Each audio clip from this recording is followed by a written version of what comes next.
Hey, what's up people? We're in the Kootenai boundary down here at Crusader Cabin Zone.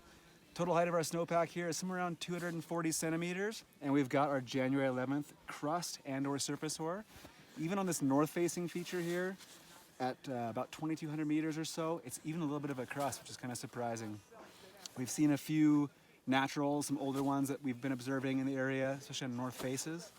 But we've also found our famed December 2nd layer down here. It's down about 130 centimeters in this location. So we've set up a PST, or a propagation saw test. The idea here is we drag the shovel through it. It tells us, is that propagation, if it fails, likely to get into the adjacent features?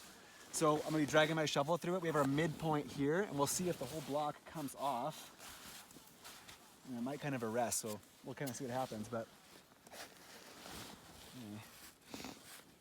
here we go. No, it just arrested. Cool.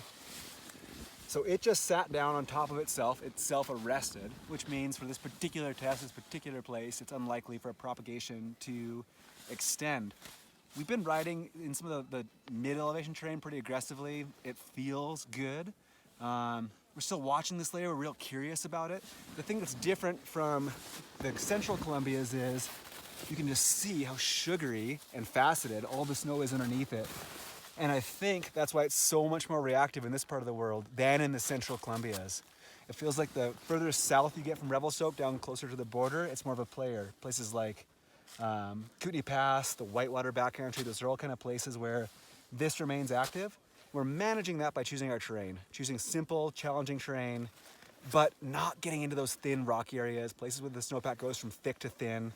If you can do that, and you can watch that warming, of course, I think this is a pretty manageable problem. But it's got a few people off guard, and some will be watching for the next little bit here.